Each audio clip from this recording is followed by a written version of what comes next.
My name is Nathan Evans, and I'm 35 years old.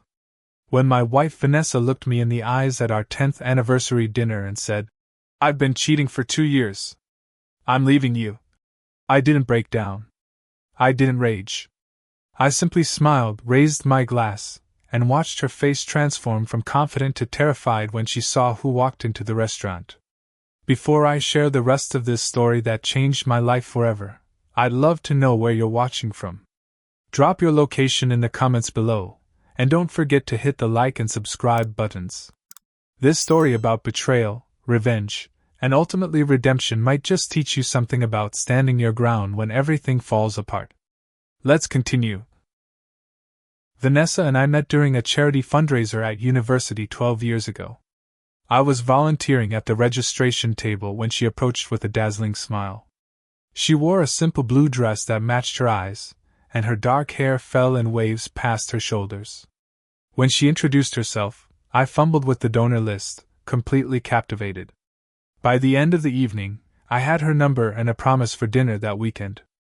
Our first date was at Angelo's, a small Italian restaurant downtown with red checkered tablecloths and candles and wine bottles.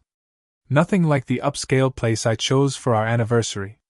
That night, we shared a margarita pizza and talked until the owner politely informed us they needed to close. I walked her to her apartment, and our goodnight kiss left me floating all the way home. The courtship that followed was everything a relationship should be. I surprised her with tickets to her favorite band, left notes in her textbooks, and brought coffee to her early morning classes.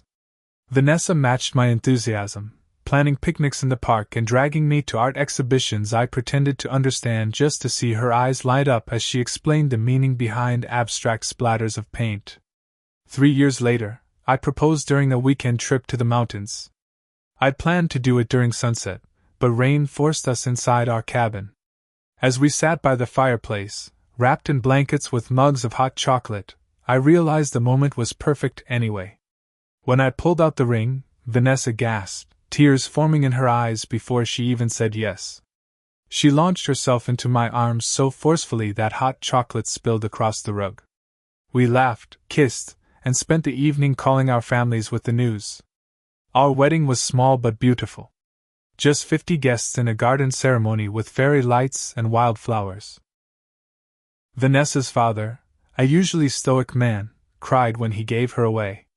My best friend Trevor delivered a toast that had everyone alternating between laughter and tears. We danced until midnight, and when we finally left, our friends showered us with lavender instead of rice. The scent lingered on our clothes for days afterward, a constant reminder of that perfect day. Early married life found us in a one-bedroom apartment with mismatched furniture and big dreams. I had just started as a junior financial analyst, and Vanessa was building her portfolio and marketing. We ate ramen when funds were tight and splurged on takeout to celebrate small victories. On weekends, we explored flea markets for apartment treasures and spent evenings planning our future on a whiteboard we hung in the kitchen. We wanted to buy a house within 5 years, start a family by year 7, and travel to Italy for our 10th anniversary. My career advanced faster than we expected. The long hours analyzing market trends and preparing client presentations paid off with a promotion to senior analyst by our 3rd anniversary. The better salary came with new responsibilities, including occasional business trips. Vanessa supported me completely, even when I missed our anniversary dinner because a client emergency kept me in Chicago. She sent me a selfie that night, toasting with champagne alone in our apartment, assuring me we'd celebrate when I returned. Meanwhile, Vanessa's marketing career flourished. She moved from a small local agency to a prestigious firm handling national accounts. Her creativity and strategic thinking earned her recognition, promotions, and increasingly demanding projects. We were both climbing our respective ladders, and though our schedules often conflicted, we considered our professional success part of our shared journey. By year 5, we purchased our dream home in a quiet neighborhood with good schools. It had 3 bedrooms, a backyard with a maple tree, and a kitchen island where Vanessa could prepare the elaborate meals she'd learned to cook from her grandmother. We spent weekends painting walls, planting a garden, and arguing good-naturedly about furniture placement. When we finally hosted a housewarming party, our friends teased that we'd become proper adults at last. Looking back, I can pinpoint when things began to shift. It started with small changes, like Vanessa declining invitations to dinners with my colleagues, claiming exhaustion from her own work obligations. Soon we were attending separate social events more often than shared ones. Our conversations shortened, focused on practical matters rather than dreams or feelings. We still functioned well as partners in the business of running our lives, but the emotional connection flickered like a candle running out of wax. I made consistent efforts to maintain our connection. I scheduled monthly date nights, bought surprise gifts, and tried to engage her about her day beyond surface-level updates. For our 7th anniversary, I arranged a weekend getaway to the beach, recreating our third date with a sunset picnic. Vanessa seemed touched by the gesture, and for those 2 days, I glimpsed the woman I'd fallen in love with again. But when we returned home, the distance returned too, like an unwelcome houseguest that refused to leave. Over the past year, Vanessa became increasingly attached to her phone. She guarded it carefully, changed her password, and often stepped outside to take calls. When I entered a room, she would quickly switch apps or put the phone screen down. I told myself it was work-related stress, client confidentiality, or perhaps a surprise she was planning. The alternative explanation hovered at the edges of my consciousness, but I pushed it away. Once, while doing laundry, I found receipts in her jacket pocket from a restaurant across town on a day she told me she was working late. Another time, I noticed an unfamiliar cologne scent when she returned from a girls' night out. Each discovery planted a seed of doubt, but I watered them with rationalizations instead of confrontation. I didn't want to believe the worst of the woman I loved. 6 months ago, we took a vacation to Florida, a last-minute deal booked after Vanessa had a particularly stressful project. For those 5 days, things improved dramatically. She was present, affectionate, interested in my thoughts again. We walked on the beach at sunset, made love without the perfunctory quality that had crept into our intimacy, and talked about renovation plans for the house. I allowed myself to hope we'd turned a corner. Upon our return, I broached the subject of starting a family. We had always planned to have children by this point in our marriage, but whenever I mentioned it lately, Vanessa found reasons to delay. Her career was at a critical juncture. The timing wasn't right economically. She wanted to travel more before committing to parenthood. Each excuse was reasonable individually, but collectively they formed a pattern of avoidance that worried me. As our 10th anniversary approached, I harbored both concern and hope. Our marriage had drifted into uncomfortable territory, yet milestone occasions often provide opportunities for renewal. I planned a special evening at Rossetti's, an exclusive restaurant downtown with a month-long waiting list. I purchased a platinum bracelet with our initials and wedding date engraved inside, packaged in a blue velvet box. Despite the warning signs, I believed our foundation remained strong enough to weather whatever storm approached. Rossetti's embodied elegance in every detail. Crystal chandeliers cast warm light over white tablecloths and polished silverware. Fresh flower arrangements adorned each table, their subtle fragrance mingling with the aroma of gourmet cuisine. Soft classical music provided a sophisticated backdrop to the murmur of conversation and the delicate clink of fine china. The restaurant occupied the top floor of a downtown building, offering panoramic views of the city skyline through floor-to-ceiling windows. The maitre d', a distinguished gentleman with a silver mustache and impeccable posture, greeted us warmly at the entrance. "Mr. and Mrs. Evans, welcome to Rossetti's," he said, consulting his reservation list. "I understand you're celebrating your 10th anniversary this evening. Congratulations." He snapped his fingers, and a server appeared instantly. "Please show Mr. and Mrs. Evans to table 14. Our table occupied a semi-private alcove near the windows, offering both a spectacular view and a measure of seclusion from other diners. A single red rose in a slender crystal vase stood at the center of the table. The host pulled out Vanessa's chair, then mine, before presenting us with leather-bound menus. "The sommelier will be with you shortly," he informed us. "In the meantime, Please enjoy a complimentary glass of champagne to celebrate your special occasion. As the bubbling liquid filled our flutes, I attempted to engage Vanessa in conversation. Remember our first apartment? I asked. We drank champagne from coffee mugs because we couldn't afford proper glasses. Vanessa offered a thin smile that didn't reach her eyes. That seems like a lifetime ago. In some ways, yes, I agreed. But the important things haven't changed.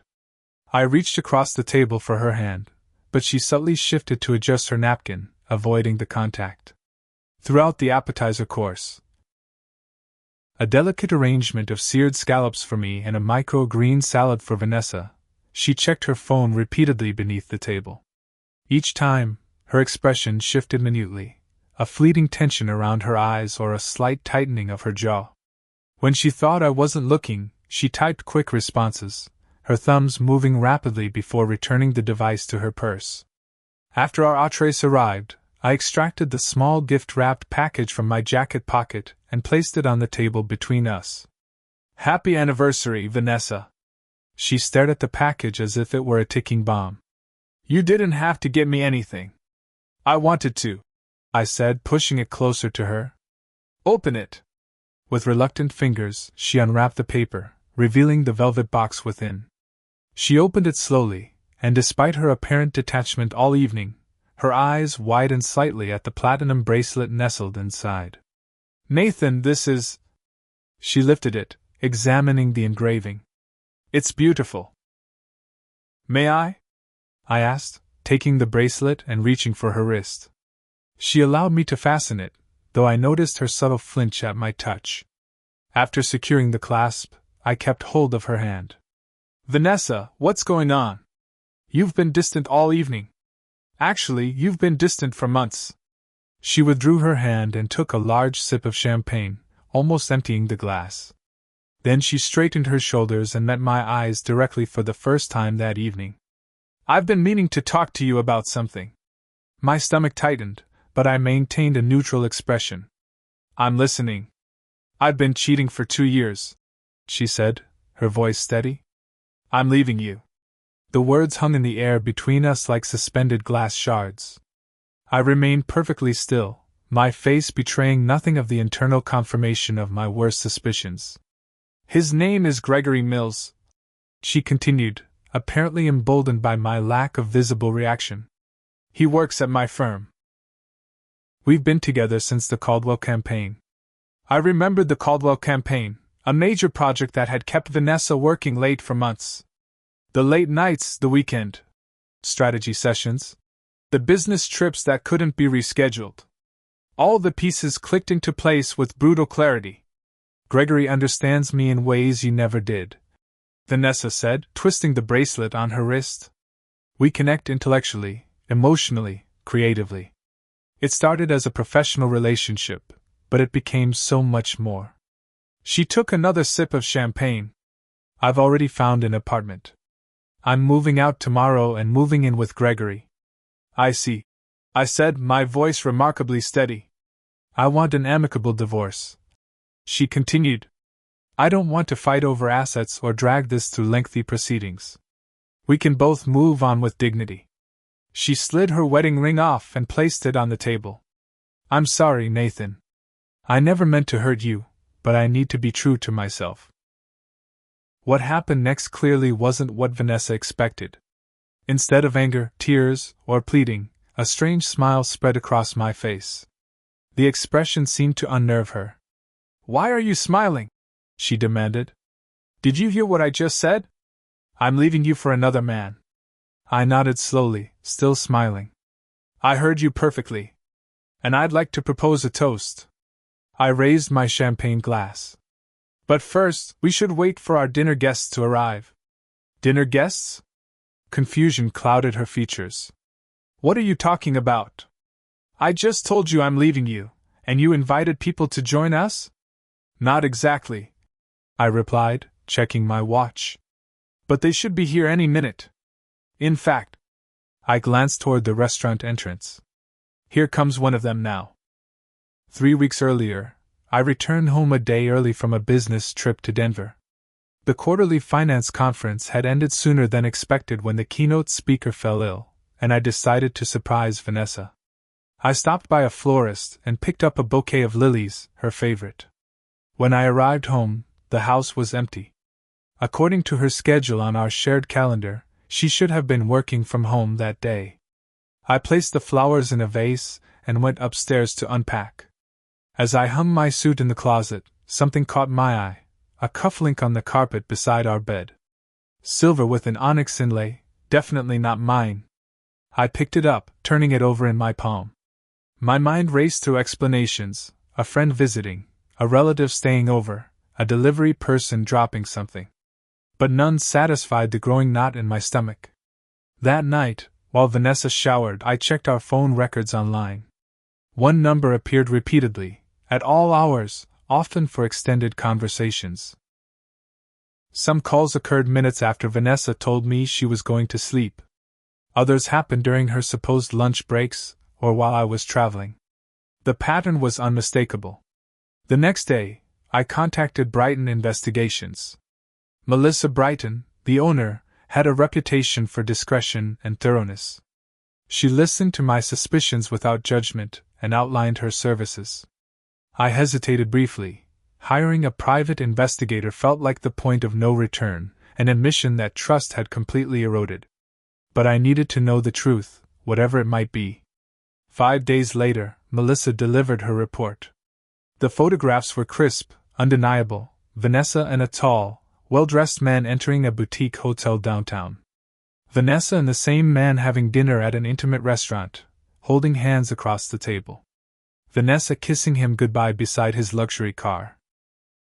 The investigator identified him as Gregory Mills, 38, Executive Creative Director at Maxwell Marketing, where Vanessa worked as Senior Account Manager. When I was alone with the evidence, I broke down completely. I sat on the floor of my home office, photographs scattered around me, and sobbed until my throat was raw. 10 years of marriage, of building a life together, of weathering challenges and celebrating triumphs, all undermined by deception. The pain was physical, a crushing weight on my chest that made breathing difficult. I felt humiliated, inadequate, and blindingly angry in rapid succession. For days afterward, I existed in a fog. I showered and dressed for work mechanically. I attended meetings and responded to emails on autopilot. Colleagues commented on my distraction, which I attributed to a fictional upcoming project deadline. At night, I lay awake beside Vanessa, studying the profile of the woman I thought I knew, wondering how she could sleep peacefully while living such a profound lie. My appetite vanished. Food tasted like ash in my mouth. I lost 7 pounds in 10 days. When Vanessa noticed and expressed concern, the irony nearly made me laugh. Her worries seemed so sincere, as if my well-being actually mattered to her. I mumbled something about work stress and changed the subject. Trevor provided crucial emotional support during this period. We met at a bar far from our usual haunts, where I showed him the investigator's report.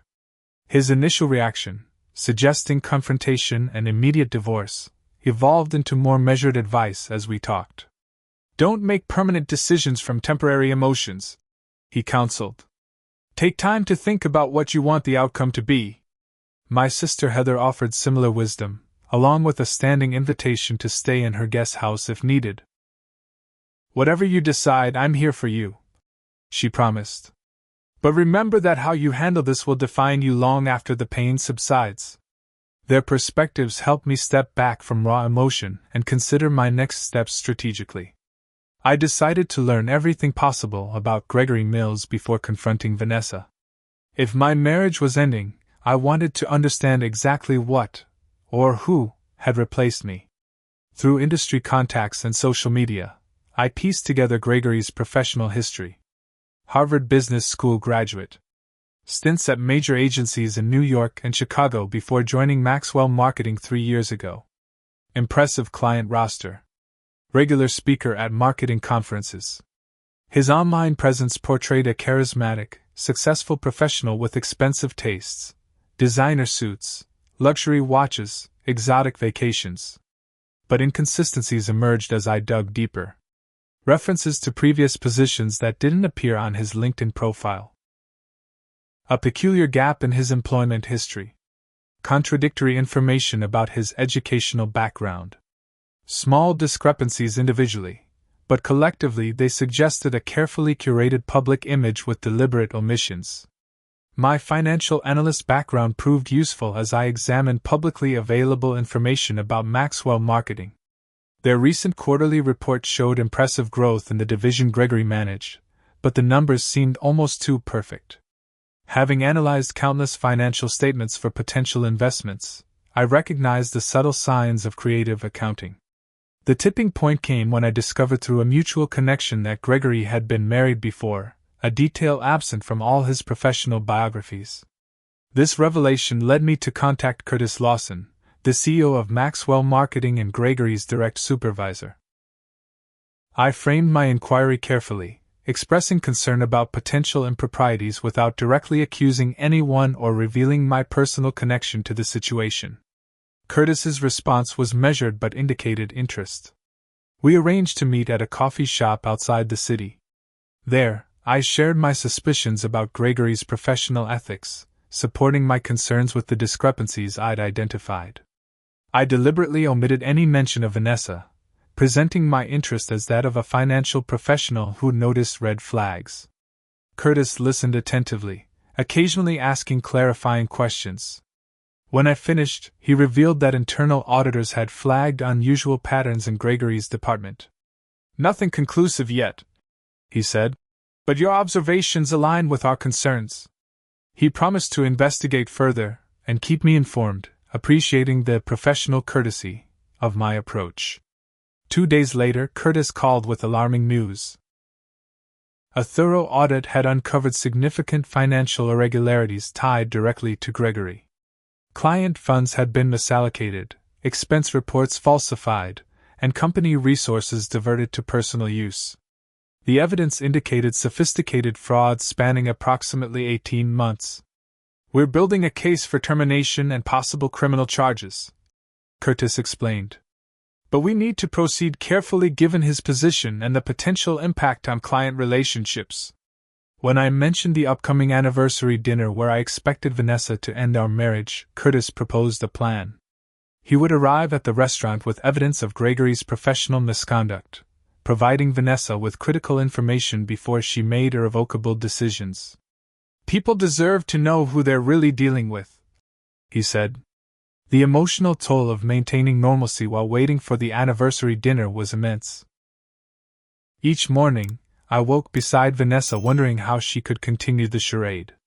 Each evening, I listened to her fabricated accounts of her day, knowing she'd spent hours with Gregory.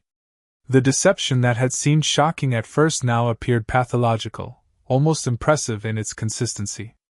I rehearsed various scenarios in my mind. Vanessa might deny everything despite the evidence. She might break down and beg forgiveness. She might remain defiant, insisting that her feelings for Gregory justified her actions. I prepared responses for each possibility, determined to maintain dignity regardless of how she reacted. Throughout this ordeal, I recognized something unexpected. Beneath the pain and anger, I was discovering strength I didn't know I possessed.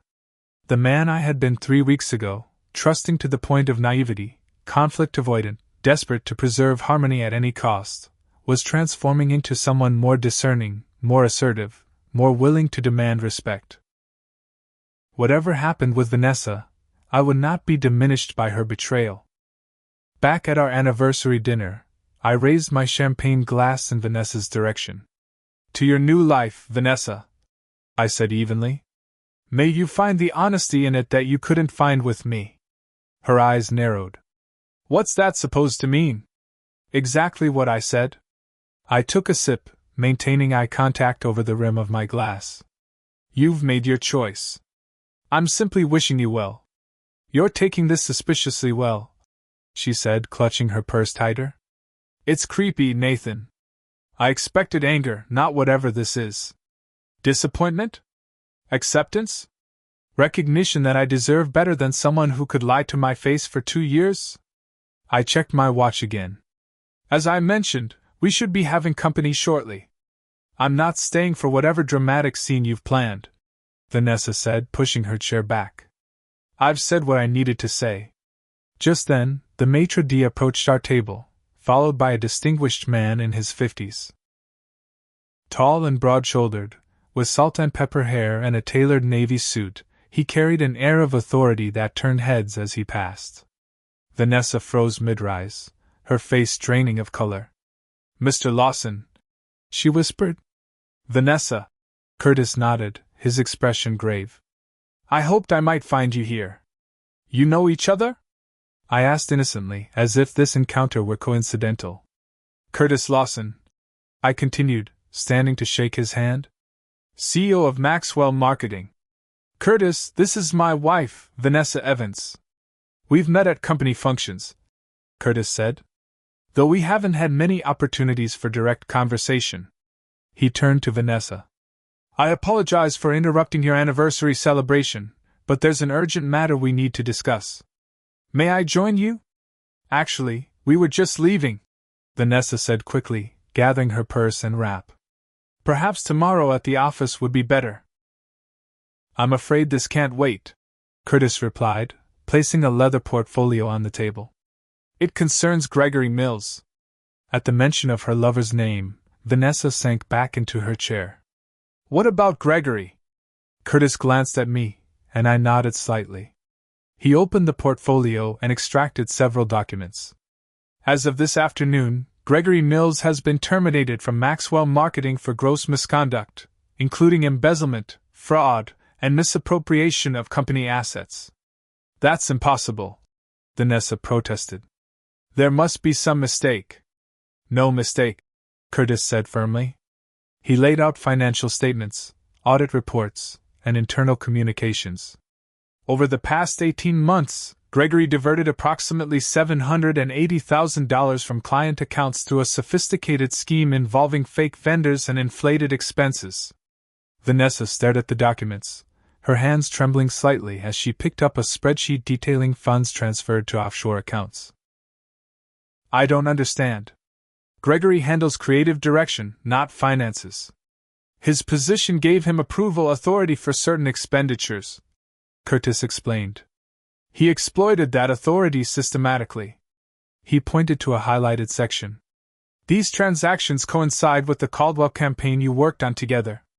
The mention of the campaign, the same one Vanessa had referenced earlier as the beginning of their affair, caused her to flinch visibly. "The company is pressing charges," Curtis continued. "The police executed a search warrant at his office this afternoon. They've seized his computer and files as evidence." I watched Vanessa's face as the implication sank in. Her lover wasn't just a cheater, he was potentially a criminal facing serious charges. Curtis withdrew more documents from his portfolio. "We've also discovered concerning personal expenditures. A condominium purchased 6 months ago. A boat. Several luxury watches. First-class international travel documented on social media but unrelated to any company business. Gregory comes from family money," Vanessa said weakly. "He's mentioned trust funds." "No," Curtis said flatly. "He doesn't. We've confirmed that with his family in Boston. They're middle-class people who are as shocked by this as we are." Vanessa's gaze darted between Curtis and me, confusion and suspicion dawning. "How are you involved in this, Nathan? Did you somehow orchestrate this?" Before I could answer, the restaurant door opened again, and an elegant woman in her 40s approached our table. Her auburn hair was swept into a chignon, and she wore a simple black dress with a single strand of pearls. "Samantha," Curtis greeted her with obvious affection. "Thank you for coming. Samantha Lawson." She introduced herself to us. "Curtis's wife. Please join us," I said, signaling a server to bring another chair. "We were just discussing Gregory Mills." "Ah," Samantha said, her expression hardening slightly. "Mr. Mills. Yes, I'm familiar with his methods." Vanessa looked increasingly uncomfortable. "His methods?" 2 years ago," Samantha explained, accepting a glass of water from the server. "Gregory approached me at a company function when Curtis was out of town. He was quite persistent, suggesting we had a special connection that transcended professional boundaries. She smiled thinly. I declined his advances and reported the incident to Human Resources. Unfortunately, without witnesses, it became a he said, she said situation. Gregory would never do that, Vanessa insisted, though her voice lacked conviction. Curtis placed his hand over his wife's supportively. We later learned he had approached other women in the company similarly. Always married women with successful husbands in financial positions. The implication hung heavily in the air. Gregory hadn't pursued Vanessa for love. He targeted her because of me, because of my position as a financial analyst with access to significant investment information. There's more, Curtis said quietly, extracting a final folder from his portfolio. Perhaps the most difficult part. He hesitated, glancing at me again. She needs to know everything, I said. Curtis nodded and opened the folder. Gregory Mills isn't his real name. It's Gregory Mitchell. He changed it legally 10 years ago after a scandal at his previous agency in Chicago.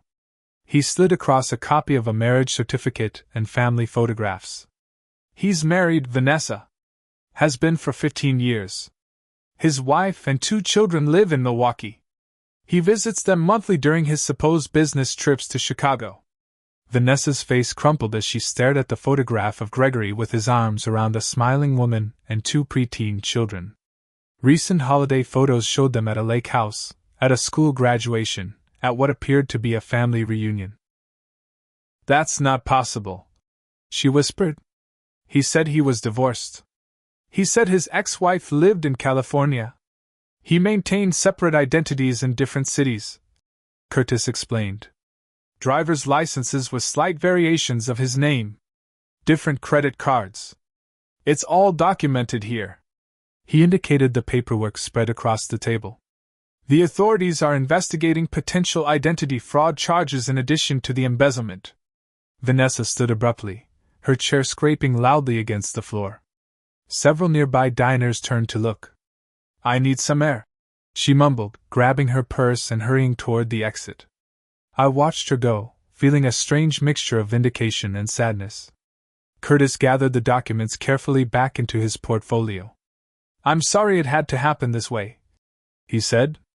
But she deserved to know the truth before making irreversible decisions. Thank you, I replied. Both of you. Samantha patted my hand sympathetically.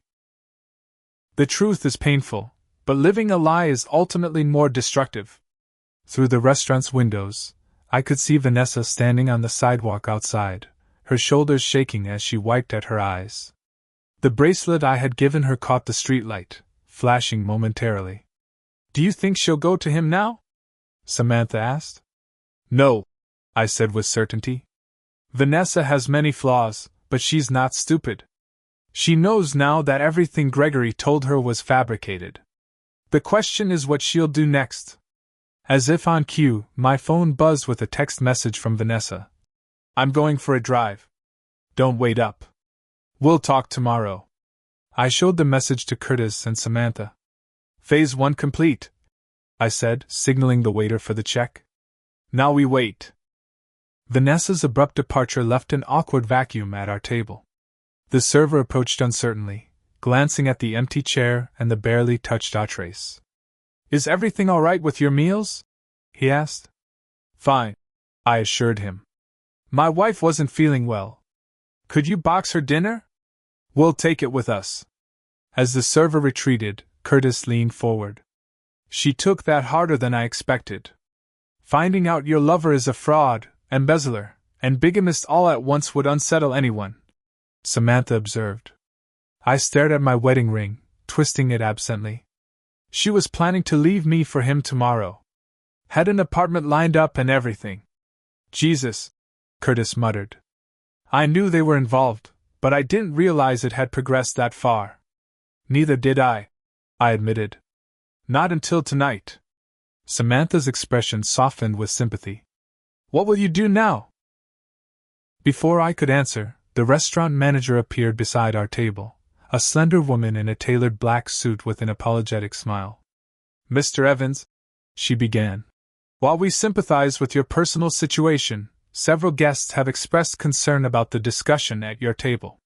Perhaps you might continue your conversation somewhere more private? I glanced around, suddenly aware that nearby diners were watching us with poorly disguised interest. Our conversation had created a ripple of attention through the elegant space, disturbing the careful ambience of Rossetti's. Of course, I said, reaching for my wallet. I'll settle the bill immediately. That won't be necessary, the manager assured me. We have a private room available if you wish to continue your discussion. No charge given the circumstances. Curtis's phone buzzed. He checked it, then looked up with significance. That was my security contact. The police are at Gregory's apartment now. They've detained him for questioning. The news should have brought satisfaction, but instead I felt hollow. Gregory's downfall wouldn't restore my marriage or erase the past 2 years of deception.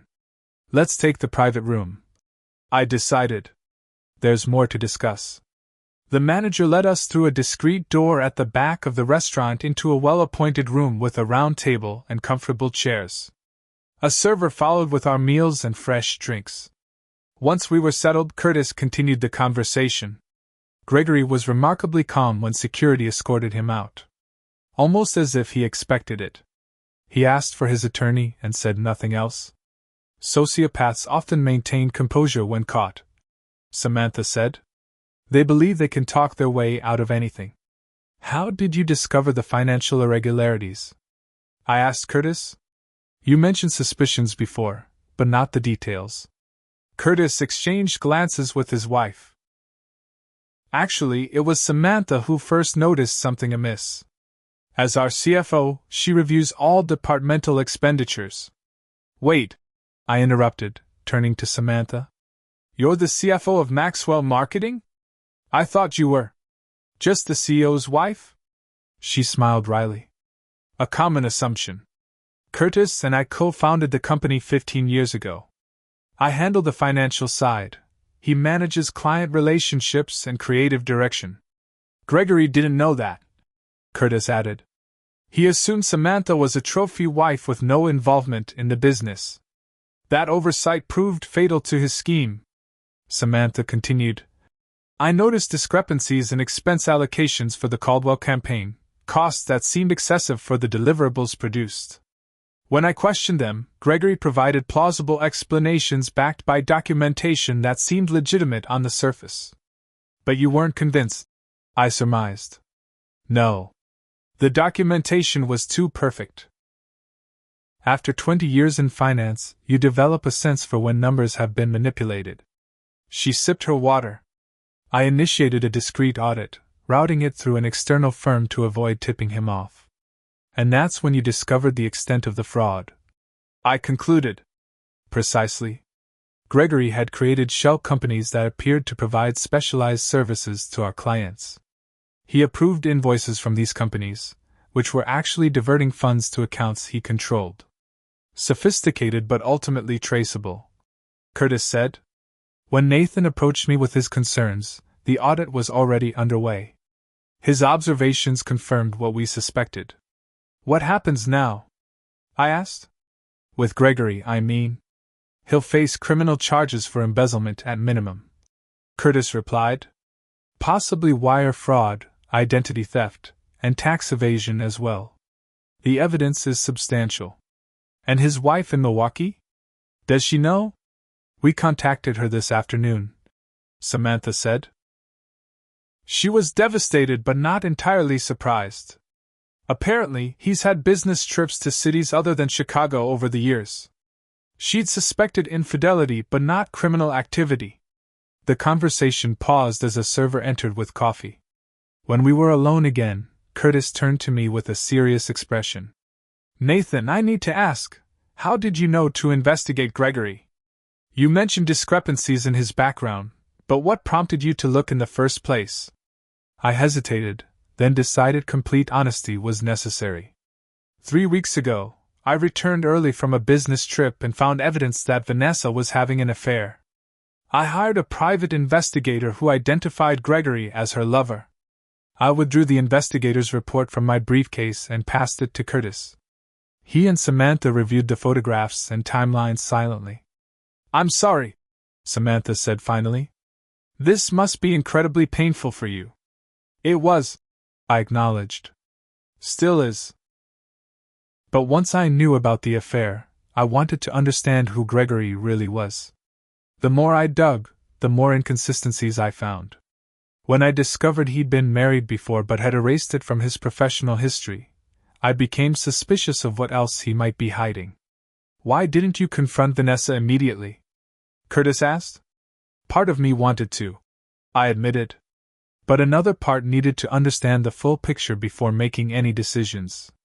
If I'd confronted her immediately, she might have left with Gregory before learning his true nature.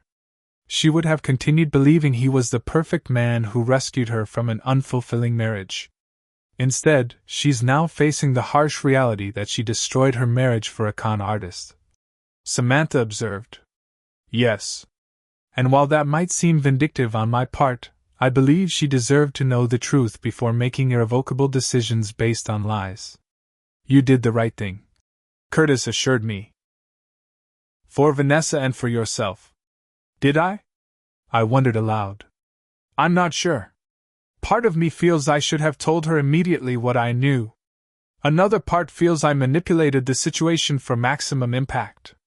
"You gave her information she needed," Samantha said firmly. "How and when you delivered it doesn't change that fact." The restaurant manager knocked discreetly and entered. "Mr. Evans, I apologize for the interruption, but your wife has returned. She's asking to speak with you." I glanced at Curtis and Samantha, who both nodded encouragingly. "Send her in," I told the manager. Moments later, Vanessa entered, her makeup smeared despite obvious attempts to repair it. She'd been crying. When she saw Curtis and Samantha, she hesitated. "We were just leaving," Curtis said, standing and gathering his portfolio. "Nathan, thank you for your time this evening. We'll be in touch regarding next steps." As they prepared to depart, Samantha paused beside Vanessa. "For what it's worth," she said quietly, "Gregory fooled many people. Don't let his deception define you." After they left, Vanessa remained standing, clutching her purse like a shield. "How long have you known?" she asked, her voice barely audible. "About the affair?" 3 weeks, I replied. "About Gregory's criminal activities?" 2 days. "You hired someone to follow me?" It wasn't a question. "Yes." "After finding a cufflink that wasn't mine beside our bed." She closed her eyes briefly. "And you've been planning this ambush ever since?" "I prefer to think of it as ensuring you had all the relevant facts before destroying our marriage. Facts you deliberately withheld until maximum dramatic effect," she said bitterly. "Would you have believed me if I'd told you Gregory was a fraud and criminal?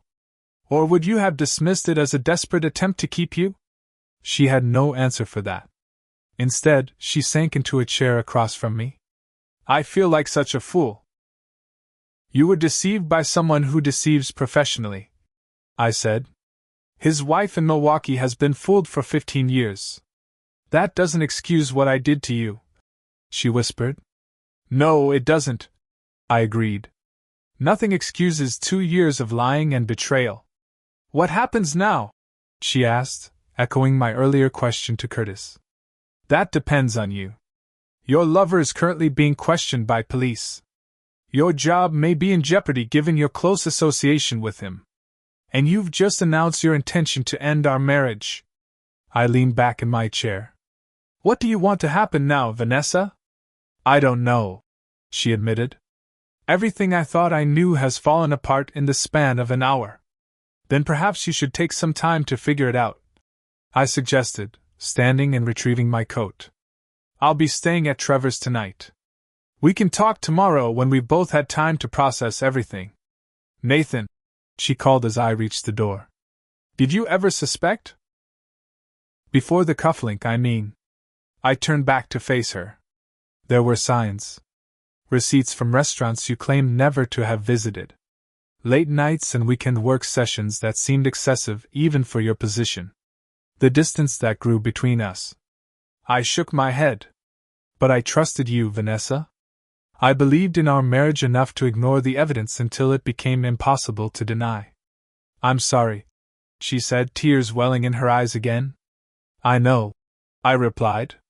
But right now, that's not enough.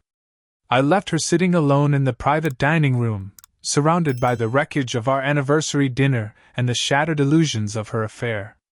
As I stepped into the cool night air outside Rossetti's, I felt neither triumph nor vindication, only a profound weariness and the quiet certainty that regardless of what Vanessa decided, my own path forward would never again include blind trust or willful ignorance. The morning after our anniversary dinner, I returned home to pack essentials. I needed clothes, toiletries, my laptop, and important documents. I had no idea how long I'd be staying away, but Trevor's guest room could accommodate me indefinitely if necessary. Our house felt strange, as if I were visiting a museum of my former life. Family photos on the walls, books we'd both enjoyed on the shelves, furniture we'd selected together, all artifacts of a relationship I no longer recognized. I moved efficiently, focusing on practicalities rather than emotions. I was zipping my suitcase when I heard the front door open. Vanessa's footsteps in the hallway, hesitant and slow. She appeared in the bedroom doorway, wearing the same clothes from last night, her hair pulled back in a messy ponytail. Dark circles shadowed her eyes. You're packing, she observed unnecessarily. Just enough for a few days, I replied, continuing my task. Where have you been? Driving. Thinking. I checked into a hotel around 3. She leaned against the doorframe. I couldn't face coming home. This is still your home, I said. I'm the one leaving. That seems backward considering I'm the one who. She trailed off, unable to complete the sentence. I closed the suitcase and set it on the floor. Did you reach any conclusions during your night of contemplation? Only that I've made a catastrophic mistake. She stepped into the room, maintaining distance between us. Gregory called me from jail around midnight. Wanted me to post bail. Did you? No.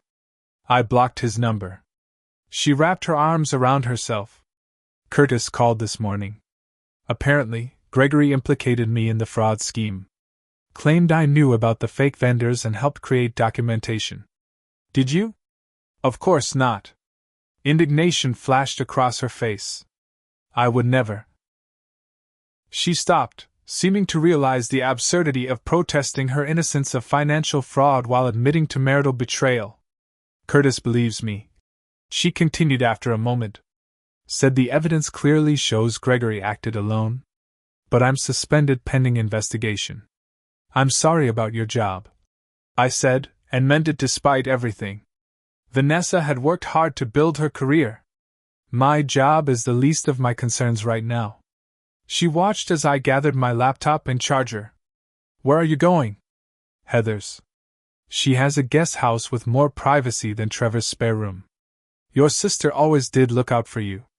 Vanessa attempted a smile that didn't reach her eyes. Nathan, I know it doesn't change anything, but I am truly sorry. I believe you, I said, picking up my suitcase. But you're right, it doesn't change anything. I moved past her toward the door, then paused. The mortgage payment is automatic. Utilities too. The refrigerator needs cleaning out by Wednesday. And the gardener comes Thursday. I remember, she said softly. I'll handle it. With nothing left to say, I continued downstairs and out to my car. As I placed my luggage in the trunk, I caught sight of Vanessa watching from our bedroom window.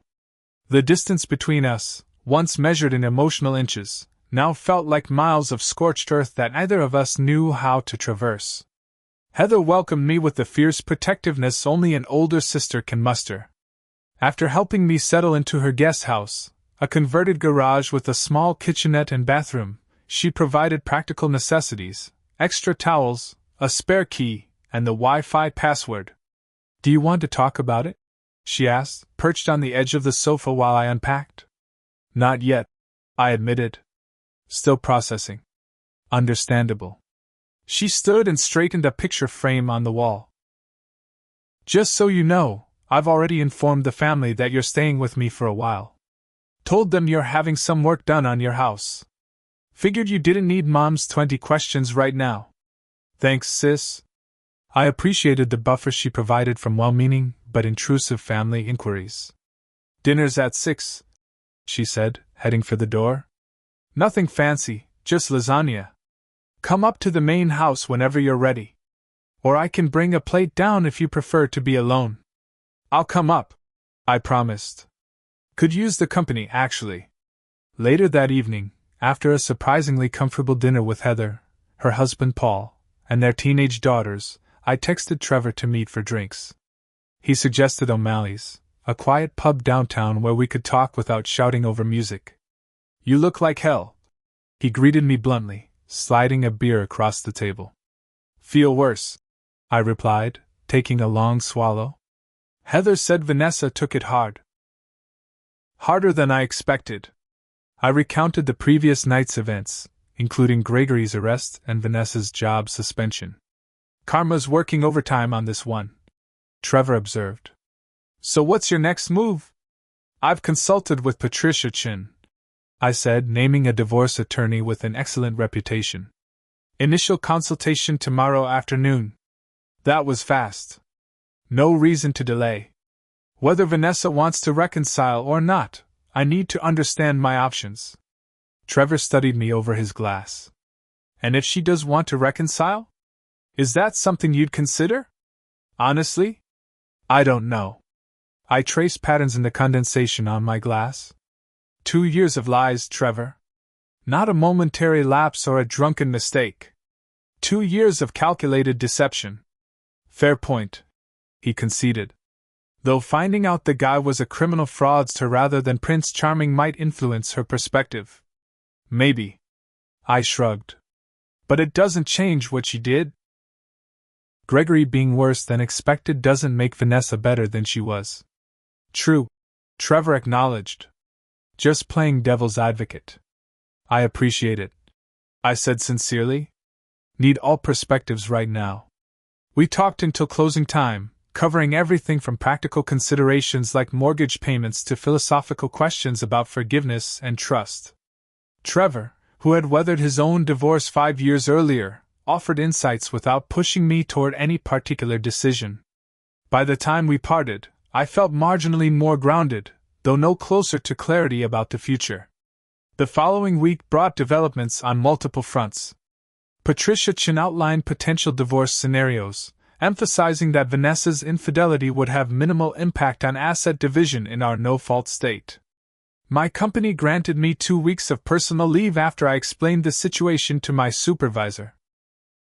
And Gregory's arrest made local business news, with articles describing his elaborate embezzlement scheme at Maxwell Marketing without mentioning Vanessa. Throughout this period, Vanessa texted daily. Initially, her messages were straightforward apologies and requests to talk. When I didn't respond immediately, they evolved into longer explanations of how Gregory had manipulated her, making her believe our marriage was the problem rather than her own dissatisfaction with herself. I replied sparingly, acknowledging receipt without engaging in substantive discussion. After 10 days at Heather's, I returned to the office. Immersing myself in work provided welcome distraction, though colleagues' well-intentioned inquiries about Vanessa required carefully crafted responses. Taking some time apart became my standard explanation, vague enough to discourage further questions. The inevitable encounter with Vanessa occurred 3 weeks after our anniversary dinner. I was selecting produce at Wilson's Market when I rounded a display of apples and nearly collided with her cart. We both froze, equally startled by the unplanned meeting. Nathan, she said, recovering first. How are you? Managing, I replied, noting the changes in her appearance. She'd lost weight, and her usually meticulous makeup was minimal. You? Same. She gestured vaguely at her cart, which contained single-serving meals and a bottle of wine. Still adjusting to cooking for one. I remember the feeling. After Heather's constant family dinners, I'd moved into a furnished apartment downtown, relearning the rhythms of solitary living. We navigated awkward small talk about the weather and mutual acquaintances before addressing more significant matters. Vanessa had been cleared of involvement in Gregory's fraud but opted to resign from Maxwell Marketing anyway. Too many memories, she explained. And too many knowing looks from colleagues. Gregory had accepted a plea deal to avoid trial, agreeing to 8 years in prison and restitution of stolen funds. His wife in Milwaukee had filed for divorce and moved with their children to her parents' home in Michigan. Curtis kept me informed, Vanessa explained. Thought I should know how it all played out. When we exhausted neutral topics, Vanessa broached the subject we'd been avoiding. I've been seeing a therapist, she said, trying to understand why I made such destructive choices. Has it helped? I asked, genuinely curious. Some. Apparently, I have abandonment issues from my father leaving. She offered a self-deprecating smile. Cliché, right? But it explains why I was susceptible to someone like Gregory, who made me feel special while simultaneously triggering my insecurities. Interesting, I said noncommittally. I'm not making excuses, she hastened to add. Just trying to ensure I never repeat those mistakes. That's commendable. She studied my face, perhaps seeking more encouragement than I could provide. I miss you, Nathan. I miss who we were, I replied carefully. But that's not the same thing. No, she agreed sadly. It isn't. We parted with tentative plans to meet for coffee the following week to discuss practical matters regarding our house and joint accounts. As I watched her walk away, I felt an unexpected lightness. The anger that had fueled me through the initial discovery and confrontation had dimmed, replaced by something resembling acceptance. Vanessa had made her choices, as had I. Now we were both living with the consequences. The coffee meeting evolved into a series of increasingly civil discussions about our separation. Vanessa suggested selling the house and dividing proceeds rather than one of us buying out the other. I agreed, having no desire to remain in a space filled with memories of our failed marriage. We worked with a realtor recommended by Trevor, priced the property fairly, and accepted an offer within 2 weeks. Throughout this process, Vanessa continued to express remorse and hint at reconciliation possibilities. We could start fresh, she suggested during one meeting. New home, new boundaries, new commitment. New trust? I countered gently. Not sure that's possible. She didn't push, seeming to understand that my healing followed a different trajectory than hers. Instead, she focused on demonstrating her reliability in practical matters, arriving punctually for appointments, providing requested documents promptly, fulfilling her commitments without excuses or delays. 4 months after our anniversary dinner, Curtis and Samantha Lawson invited me to dinner at their home. The unexpected friendship that had developed between us proved valuable during this transition period. Unlike friends who had known Vanessa and me as a couple, the Lawsons had no history of shared memories to navigate. Gregory's sentencing is next week, Curtis informed me over dessert. 8 years, with possibility of parole after 5. Significant financial penalties as well. Hardly seems adequate for the damage he caused, Samantha commented. Justice system rarely accounts for emotional devastation, I observed. But it's something. How are you doing? Samantha asked, her expression genuinely concerned. Beyond the logistics of separation, I considered the question seriously. Better than expected, actually. Work is going well, potential promotion on the horizon. New apartment suits me. Even started playing basketball again with college friends. And Vanessa? Curtis inquired carefully. Moving to Denver next month. Fresh start. I sipped my coffee. She seems steadier. More self-aware. Found a position with a smaller agency there. Do you think you'll ever reconcile? Samantha asked. No, I said with certainty that surprised even me. Too much damage. But I think we might eventually reach something resembling friendship. Distant friendship, I clarified. That's more than many achieve after betrayal, Curtis noted approvingly. Life's too short for perpetual bitterness, I replied. Doesn't mean I'll ever trust her again, but I don't need to hate her either. The evening concluded with plans for a weekend sailing trip on Curtis's boat, a welcome diversion from the continuing paperwork and decisions that accompanied divorce proceedings. As I drove home, I reflected on how thoroughly my life had transformed in just 4 months. The pain remained, resurfacing in unexpected moments, but increasingly, I recognized it as evidence of healing rather than festering. Vanessa's handwritten letter arrived the day before she moved to Denver. 5 pages of reflection, apology, and well wishes. I read it twice, appreciating her insights without feeling compelled to respond immediately. Perhaps someday I would write back, sharing my own journey toward recovery. For now, I simply filed the letter with other important documents, acknowledging it as another step in our separate paths forward. 6 months after that fateful anniversary dinner, I stood in my new apartment, admiring the view of the city skyline through floor-to-ceiling windows. The space reflected my evolving tastes: clean lines, comfortable furniture, artwork I'd selected myself rather than compromised on with Vanessa. A guitar I'd started learning to play leaned against a bookshelf filled with titles I'd always meant to read but never found time for. Plants thrived on the balcony, tended with unexpected enjoyment. My promotion to senior financial analyst had come through 2 weeks earlier, bringing increased responsibility and compensation.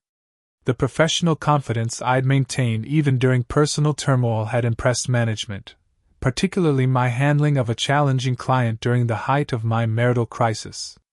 Grace under pressure, my supervisor had noted during my performance review. The final divorce papers required my signature before being submitted to the court. Patricia Chin had delivered them personally, along with congratulations on reaching this milestone. With remarkable composure, I sat at my desk, reviewing the documents one last time before signing each designated page. The legal language transformed 10 years of marriage into clinical terms of asset division and liability resolution. No mention of love or betrayal, dreams or disappointments. Just the formal dissolution of a contract that had once seemed unbreakable. Vanessa had requested a meeting before the paperwork was filed, wanting closure in person rather than through attorneys. We arranged to meet at a neutral location, a quiet cafe midway between my apartment and her temporary lodgings before her move to Denver. She arrived precisely on time, dressed in a simple blue dress reminiscent of the one she'd worn when we first met. Her hair was shorter now, cut in a bob that framed her face differently. She seemed both familiar and foreign simultaneously, like revisiting a childhood home now occupied by strangers. "Thank you for meeting me," she said as we settled at a corner table with coffee. "Seemed appropriate," I replied, "given our history." "I signed everything yesterday," she said, indicating the envelope I'd brought containing my own signed copies. "Feels surreal." "Yes," I agreed. "Not how I imagined our story ending." "Me either." She stirred her coffee thoughtfully. "Though I'm not sure I deserve a better ending, considering my role in what happened." "Endings aren't about deserving," I observed. "They're just transitions to different stories." She smiled slightly. "Your sister's influence showing. She always had that philosophical perspective." "Speaking of family," I segued, "my parents asked me to convey their best wishes for your future. Despite everything, they remember you fondly." "That's generous of them." Vanessa blinked rapidly, controlling emotion. "I've missed your family. Your mom's Sunday dinners. Your dad's terrible jokes. They've missed you too," I acknowledged. "But they understand why things unfolded as they did." We talked for nearly 2 hours, reviewing our shared past with surprising objectivity. Vanessa described her therapy progress and plans for her new life in Denver. I shared details about my promotion and newly discovered interest in guitar. We navigated this exchange with mutual respect that felt like significant growth from the raw pain of 6 months earlier. "Curtis called yesterday," Vanessa mentioned as our meeting neared its end. "Gregory pleaded guilty to all charges. Sentencing confirmed for 8 years. I heard," I said. "Samantha texted me. I testified about his manipulation techniques," Vanessa revealed. Not to reduce his sentence, but to establish his pattern of targeting vulnerable women. Apparently, I wasn't the first affair he used to gain access to financial information. That must have been difficult, I acknowledged, genuinely impressed by her willingness to expose her mistakes publicly. Humiliating, she admitted, but necessary. Part of making amends, however inadequate. As we prepared to leave, Vanessa removed something from her purse, the platinum bracelet I'd given her at our anniversary dinner. I thought you might want this back, she said, placing it on the table between us. Seems wrong to keep it. I considered the bracelet, the engraved initials and date now monuments to a failed promise. Keep it, I decided. As a reminder. Of my betrayal? She asked, wincing. Of lessons learned, I clarified. For both of us. Outside the cafe, we faced each other for a final goodbye. No embraces or tears, just the quiet acknowledgement of a chapter closing. I wish you happiness, Nathan, Vanessa said. You deserve it. Same to you, I replied sincerely. Be well, Vanessa. I watched her walk to her car, reflecting on how thoroughly my perception had changed. 6 months ago, I'd viewed her as the villain in our story, the destroyer of everything we'd built. Now I recognized her as another flawed human navigating life's complexities, making terrible mistakes and struggling to redeem herself afterward. My anger had dissipated not through forgiveness but through understanding of her, of myself, of the complex dynamics that contribute to human failings. That evening, I joined Heather and her family for dinner, a Friday tradition I'd maintained despite moving into my own apartment. My nieces regaled me with school adventures while Paul grilled steaks.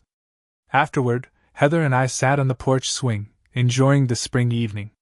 Signed the papers today, I told her. Met with Vanessa beforehand. How was that? She asked, concern evident in her voice. Surprisingly okay, I replied. Peaceful, even. You've come a long way in 6 months, she observed. Remember when you first showed up here with that shell-shocked expression? Hard to forget. Felt like my life had imploded. And now? I considered the question seriously. Now it feels like I'm building something new. Different than planned, but maybe better in some ways. Trevor mentioned he wants to set you up with someone, Heather said casually. Colleague from his law firm. Said she's smart, funny, no relationship baggage. He mentioned it, I confirmed. I'm considering it. No pressure, Heather assured me. But when you're ready, don't let fear hold you back. What happened with Vanessa was about her choices, not your worth. I know, I said, realizing I genuinely believed it. Actually told Trevor to arrange lunch next weekend. Low pressure, public setting, easy escape if necessary. Heather squeezed my shoulder approvingly. Proud of you, little brother. 6 months later, life had established new rhythms. The divorce was finalized without complications. The house sold at a profit that provided both Vanessa and me with fresh starts financially. My lunch with Trevor's colleague, Rachel, a corporate attorney with a passion for classic films, had evolved into regular dating, proceeding slowly but positively. We enjoyed each other's company without pressure or expectations, both aware of the value of building trust before deeper commitment. Vanessa and I maintained occasional contact through brief emails, primarily about administrative matters as we disentangled our lives. Her most recent message mentioned a promotion at her new firm and tentative steps into dating again. I wished her well without reservation. The bitterness that once colored my perception of her now faded to neutral acceptance. The platinum bracelet she tried to return remained with her in Denver, serving its purpose as a reminder of lessons learned. Meanwhile, I kept our wedding album in a storage box, neither displayed nor discarded. Acknowledging that period as a significant chapter in my life story without allowing it to dictate future chapters. What I discovered through this painful journey surprised me. The strength I possessed had always existed, merely untested until circumstances demanded its emergence. The support of family and friends proved invaluable, but ultimately, resilience came from within, from the quiet certainty that regardless of others' actions, I retained control over my own responses and future direction. Trust, once broken, might never be fully restored in the same relationship. But the capacity for trust itself remains, waiting to be invested more wisely in future connections. Betrayal teaches vigilance without necessitating cynicism. Pain instructs without requiring permanent guardedness. These lessons, hard-won through experience, have shaped my approach to relationships, cautious but hopeful, aware of potential pitfalls but willing to risk vulnerability for authentic connection. Have you ever experienced betrayal that forced you to reevaluate everything you thought you knew? How did you rebuild afterward? I'd love to hear your stories in the comments below. Sometimes sharing our experiences helps others navigate similar challenges. If this story resonated with you, please hit the like button and subscribe for more content about overcoming life's unexpected challenges. Don't forget to share with someone who might need to hear that surviving betrayal is possible, and that what follows can be even better than what was lost. Thank you for joining me on this journey of reflection, and remember, your self-respect is never negotiable, no matter how much you love someone else.